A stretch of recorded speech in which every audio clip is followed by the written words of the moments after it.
Good morning or good afternoon, depending on where you are in the country. If you're on the West Coast or the East Coast, hope everyone had a great long weekend. Um, I did. The weather was perfect. Um, anyway, before I get started, I just want you to think uh, and make sure you get the most out of this presentation today. If you already haven't, think about how you can make the most out of this. The topic is managing growth. What would be some questions you have for me today? And a little bit about the series and myself. I'm Gary Mitchell. I'm your host. I'm a strategic business coach. Been working with lawyers since 2005. I don't know about you, but whenever I've signed up for not a water cooler, but a podcast or seminar, webinar, and I'm excited, I want to learn, and I'm putting some valuable time aside to go on and participate. And we're 20 minutes in, and the presenter is still talking about themselves. And as it goes on and on and on, it becomes clear that it's purely a sales pitch.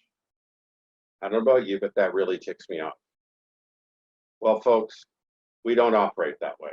This is not all about me, and it's definitely not a sales pitch. If you want to know more about me, my contact information is at the end of the presentation.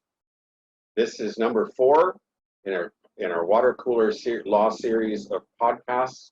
I'd like to thank Aqua Marketing for sponsoring them.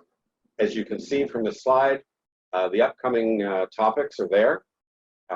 If you were not able to attend live, you see the topics that we've already covered. Today's topic is how to manage growth. I would also like to thank Lila for being my facilitator and helping me facilitate this podcast for you today. So again, these podcasts go live every first Tuesday of the month for the rest of 2019, starting at 12 p.m. Now, of all the challenges you will face in business for yourself or leading a law firm, managing your growth is the best one to have. It means you have and are enjoying some level of success and you're moving forward in the life cycle of any business. And a law firm is not immune. Different challenges are faced at different stages of the business. If you are at the stage of having to manage your growth, congratulations. But let's face it, it doesn't get easier, it gets different. There's more of everything to manage. More people, more clients, more cash flow issues, and on and on. It can be daunting and delirious at some times. Almost all of what I'm going to share with you today is about the managing growth revolves around HR and your people. After all, what is a law firm without people? Good people, good lawyers, good staff, and good clients. And that has been and continues to be the area of my experience and expertise as a coach. When you think about it, your people are involved in everything, from the client service, to marketing, business development, internal relationships, leadership, and so on. I think you get my point. And I think the people part is the hardest part to figure out and manage, frankly. So here's what we're going to cover today. HR, when to hire, who to hire, getting them in the right roles, sometimes outgrowing initial or startup staff, workflow and communications, cash flow, and your leadership. So when to hire. And this is a common challenge no matter where you are in the scheme of things, whether you are a solo practice going to a small firm, whether you already are a small firm, whether you're a large firm. Your partner building your own team or managing partner. My rule of thumb is that when you have consistently been at 60% of your own workload capacity with clients and files, it's time to start looking for help. Why I say that is because at some point you will need to invest your time in onboarding, and getting anyone new on your team up to speed. If you have hit capacity, you won't have the time to do that, and you will forever be on the treadmill. Now, in the smaller firms, I know fear has a lot to do with it. Fear that it will cost you money. Fear that your success is not sustainable. And if you hire someone, you could be throwing money out the window. I see it a lot. I get it. I understand. But let's look at my formula a little closer. If you start looking by the time you're consistently running at 60% capacity, that gives you the time to find the right people. And it takes time, sometimes a lot of time. Then by the time you reach 80% capacity, you will have the time to train them and get them to the level you want before you hit 100% capacity.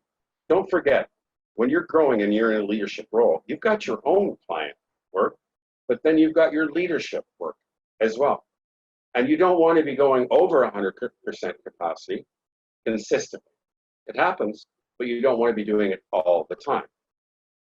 What's the alternative? Either you continue to overwork yourself and others and burn out, or you operate from fear and never grow. And here's an even more important point. I've seen so many professionals not follow this formula for fear of bringing people on and it costing them money that they end up referring so much business out. They're so fearful of spending money to get help that they're leaving money on the table by having to refer the work out. They don't see the forest for the trees. It doesn't make sense. Are you growing a business or going to be solo? And I'm not judging, it's your choice. That's up to you. But if you're in this to grow something, why refer all that work out when you could simply hire people to help you and grow? More profits being left on the table. Don't be one of those people. Don't let fear guide your decisions. Now, if you're growing a small or even larger firm, this formula is also relevant. But when you have many more people to consider, it can become even more crucial. I see time and time again with the larger firms, where the firm leaders are held back, perhaps from their CFO or COO, I call them the bean counters, because they understand one thing, and that's cash flow. I get that. But this can cause a situation where your hiring is sometimes too late. Too late in that your team is already overworked and burnt out, and you lose some of them, making matters worse. Not to mention the fact that your clients are suffering and you lose them too. It's a complete lose-lose scenario. I encourage you to always be proactive when growing your team. They're your assets. It's your product. Your people are your product. And at the end of the day, it's really an investment. I can't stress that enough. I've seen far too many people stagnate and not grow for fear of putting the money into the business, into their people. That's when to hire, who to hire. One of my favorite books of all time, and I do read a lot of books on business and entrepreneurship and all that, it's written by Jim Collins. And the book is called Good to Great. And in it, one of the favorite things I remember from the book, and he's talking about this as the company is growing, is get the right people on the bus. Well, I can't help but put a bus picture up here. It makes so much sense. You're not hiring just for the sake of hiring. So I'm not saying grow, bring people on, just hire. No, you want to, and don't get fixated on job titles. You want to take a look at your role and the people around you. What's most important? What's most valuable? What's missing? You're building a team here. It's like putting a puzzle together. So you look at the duties and responsibilities, the talents of the lawyers and the staff, and figure out, okay, we've got this. What else do we need? How can we bring people on to fill these roles, to fill in the puzzle, getting the right people on the bus. Not only will this save you money down the road, because when you think about it, you're charging out, you're either the owner of the firm or your managing partner, you're quite possibly the most valuable asset of the firm, and you're still doing things that could be easily delegated out to other people. Other people that you could be paying a lot less than what you're charging for your time. You're building a small firm, working at a larger firm, building your team, or you're a managing partner leading your team. It's all relevant. Also consider the tasks that you don't like doing. Get them off your desk. The tasks that perhaps you're not the most adept at. Get them off your desk. Build your team around your own strengths and weaknesses, giving you the freedom to focus on your strengths and plug the holes left by your weaknesses and the rest of your team. Get the right people on the bus. Then, and this also goes to what Jim Collins says, which I love, get them in the right seats. So you got the right people, now you want to get them in the right roles. And this is about taking a look at everyone's role, starting from yours, right? Making sure everyone on your team is in the right place within your firm, doing the most valuable tasks that support you, your clients, and the firm goals. Remember I said to take a look at your role. I always say it starts at the top. Let's take the same approach now with everyone else on your team. Think about this. Should a lawyer be doing the work that a paralegal could be? That doesn't sound efficient to me. Should a paralegal be doing work that an assistant could be doing? That doesn't sound efficient to me. You see my point. I had the pleasure of working with a law clerk years ago on business development. The managing partner pointed out that he was concerned about her docketing. And I was working with her, and I knew she wasn't lazy. That's not the issue. The issue was, once we got in there and looked at what she was doing day to day, is that she was not doing 80 or 90% of her billable work. She was doing a lot of admin tasks that could easily be passed down to an admin assistant. Well, over the course of the year, she increased her docketing by 20%. That's what I'm talking about. Get people in the right seats. Make sure they're doing the right tasks that make the most sense for the firm, profitability, but also for the clients. Starting from the top, make sure everyone is in the right seat. Now, sometimes as you're growing, especially early stages, you'll notice this. I'd say first 5, 6 years, you might realize that your initial staff that you hired on from the beginning no longer really serve your long-term needs. I've got a couple of examples to share with you what I mean specifically. The first one comes from a boutique firm in Toronto, currently at 9 lawyers. It's about 6 years old, very successful, I'd say, 9 lawyers in 6 years from one. To give you some context, 3 of those lawyers have just been joining the firm in the past 5 months, so it's growing. Here's the thing about what I mean about growing your staff. This particular managing partner has the challenge that, and I'm going to get into templates, processes a little bit later on, but he's been making some changes. He's thinking forward and he's growing, right? We've instituted some policies, procedures, templates, things like that to standardize the service across all lawyers in the firm. And he's noticed that 2 of his senior partners have become complacent, demanding, and they constantly push back at change. I don't know how he does it. I mean, it's frustrating for me out on the West Coast to be working with him by phone, listening to. I could not be in the office every day dealing with that pushback. The change I'm talking about with this firm will be good for everyone, including them, but they don't see it. It's different and new, and they're not used to it. He even refers to them as the oldest bunch of millennials he's ever seen. And you know what I mean by that? Typically, People that are stuck and they don't like change typically are older, not younger. But these are millennials that don't like any change or movement. If you have staff that are complacent and not open to innovation and change, they will hold you back from growth. Once you get to a certain stage in your law firm's life, you have to have people that can change and adapt as the firm grows. Here's another example. This is a two-lawyer firm, so an owner and an associate lawyer. And this particular managing partner has always prided herself in really going above and beyond for her people, for her staff. And frankly, I'm aligned with her integrity.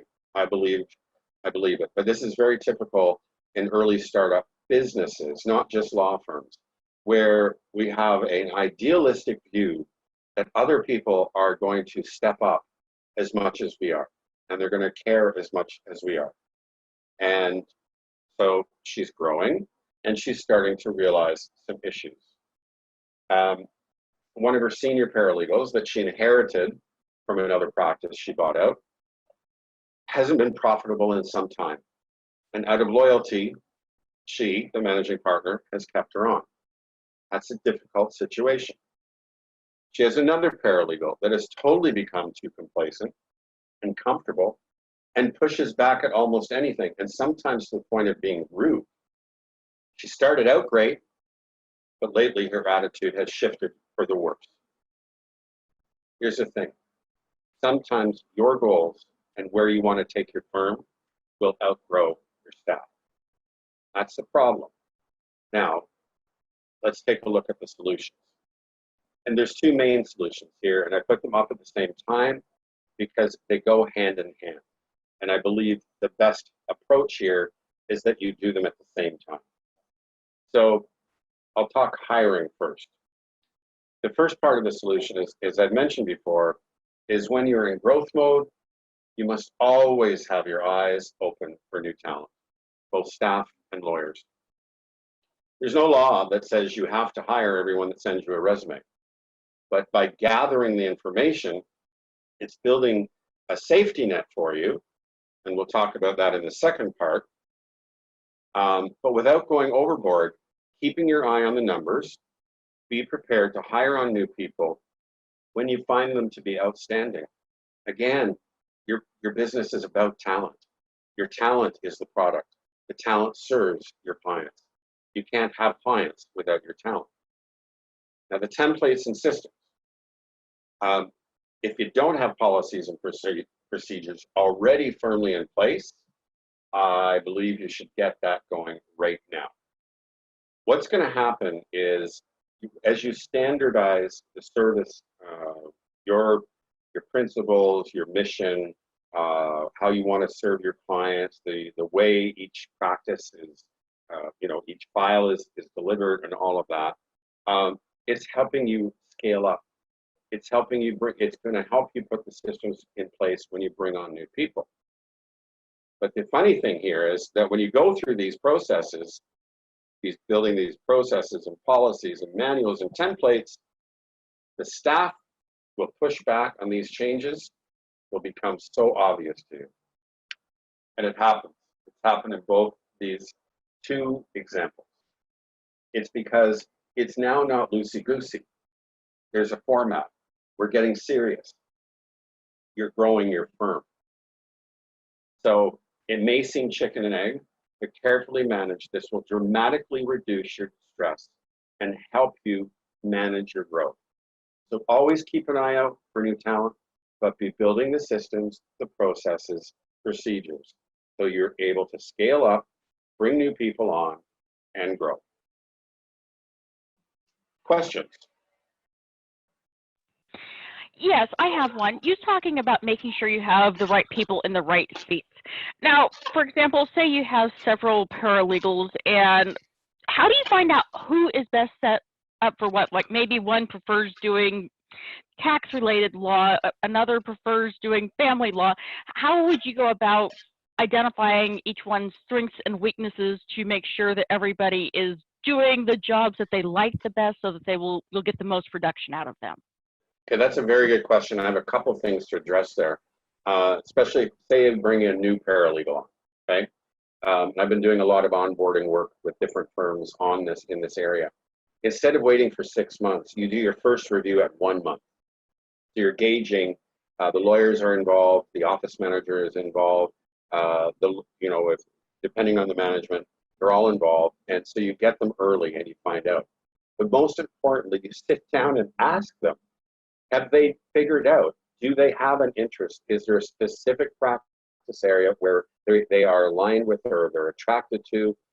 They may or may not know that question depending on how early they are on their career.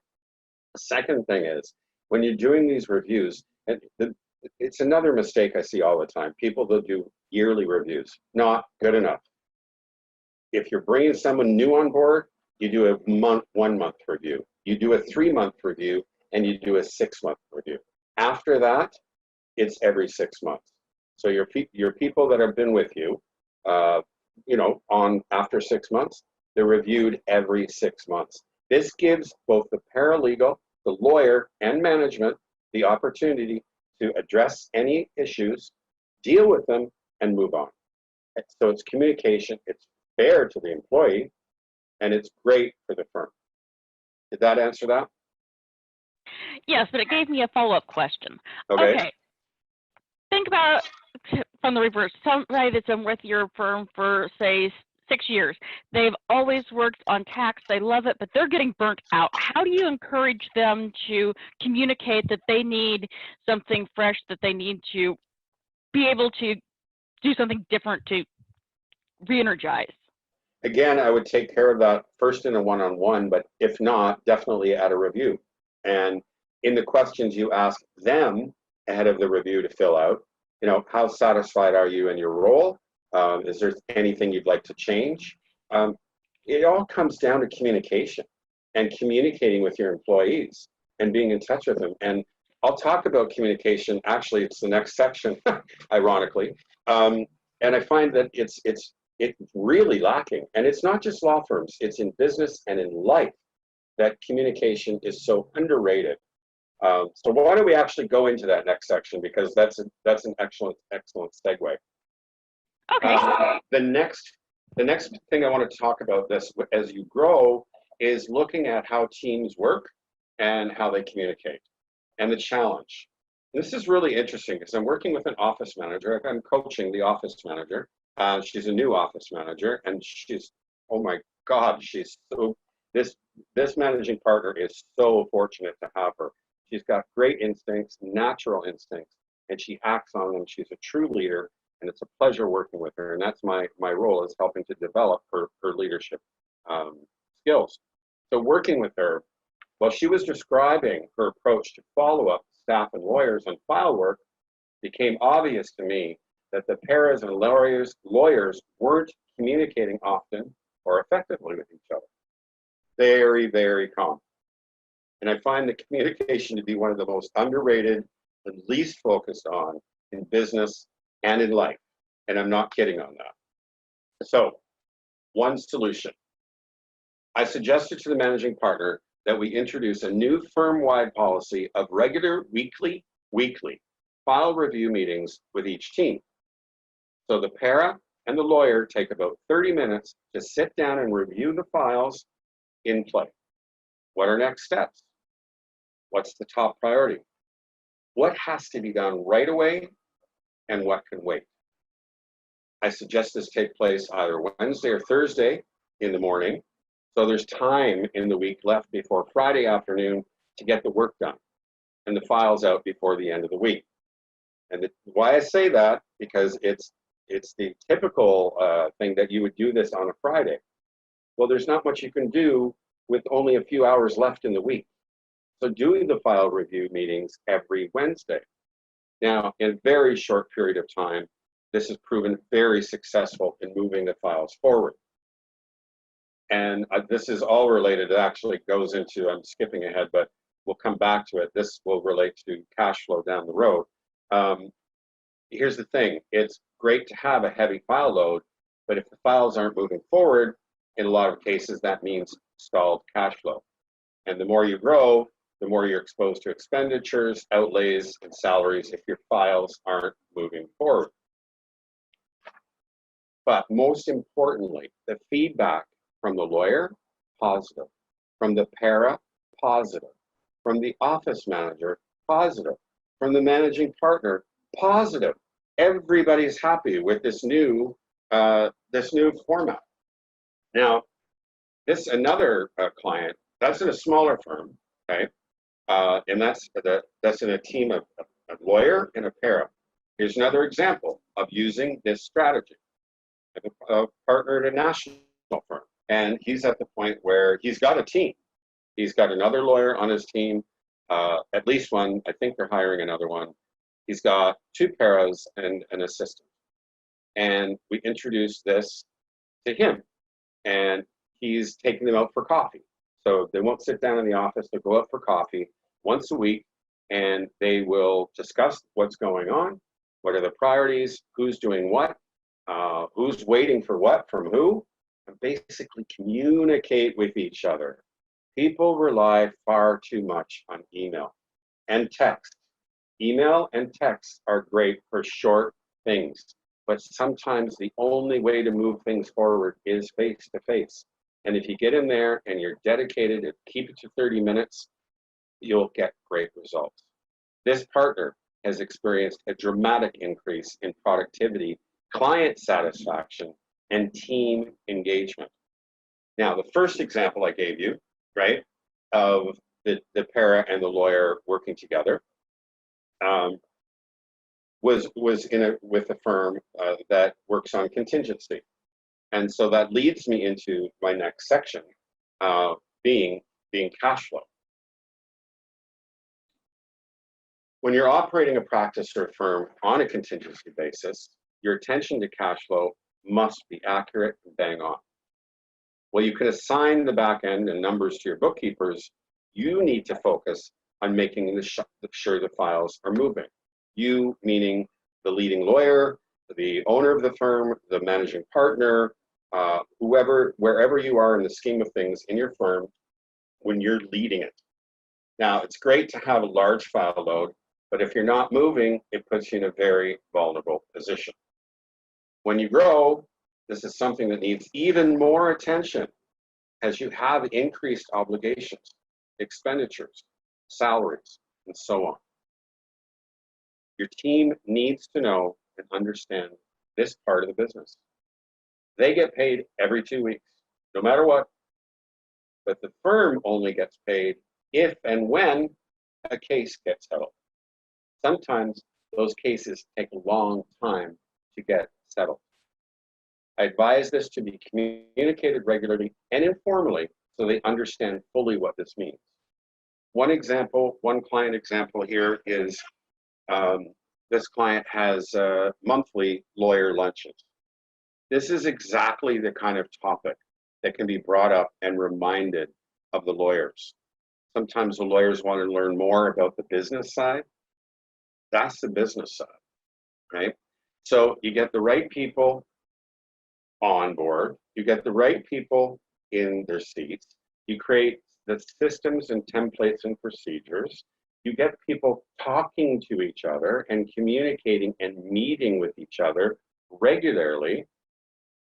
This helps you grow. And before I get into leadership, do we have any questions on that second section? No questions from me. Okay. Well, it all comes down to leadership, actually. Whether you, again, you're solo and you're growing into a firm, you're leading. You're leading a small firm, you're leading. If you're managing partner of a national firm, you're leading. If you are a partner leading your team, you're leading. A practice group leader, you're leading. Leadership is, again, like communication, I believe one of the most underestimated, undervalued segments in the business of law, and it's critical to your growth. Successful leadership requires skill to formulate and articulate a shared vision for the firm. Lead the fight for constructive organizational change. empower and develop lawyers and support personnel, develop and foster an effective management team, develop problem-solving and multiple options thinking skills, make tough decisions, establish both firm goals and performance goals for all lawyers and support personnel. I'm running out of breath here. Seek input from others while coaching and developing others, confront and deal directly with internal and external client conflict and communications problems. Woo! If you are a managing partner or owner of a law firm, you know what a tug of war this is. That's a lot to take on. And in most cases, you have your own client files to work on as well. The good news is that skills can be learned. Ongoing leadership training and coaching is important. It is not part of a legal degree, but it determines the degree of a law firm's success. To review, of all the challenges you face in business, growth is the best one to have, but it's still a challenge. Look at HR, when to hire, 60, 80, 100 rule. Who to hire? The best people for the roles you need most. Getting them in the right seats, the roles, and how to deal with outgrowing your staff. There's teams and communication. Get them together and talk to each other. Cash flow. Keep an eye on it and educate your staff about how the business works and the importance of moving files forward. And finally, your leadership. It will make all the difference in the world. Any final questions? Nothing from me. Right. Well, thank you again, Equa Marketing, for sponsoring this series. Again, I remind you of the upcoming podcasts and the fact that you can go to the YouTube channel to listen and review these podcasts at any convenient time. My name is Gary Mitchell. I want to thank you for your time. If you'd like to take a deeper dive, I offer a 30-minute consultation where we can chat about you, where you're at, where you want to get to, how we can get there together. Thank you very much and have an outstanding day.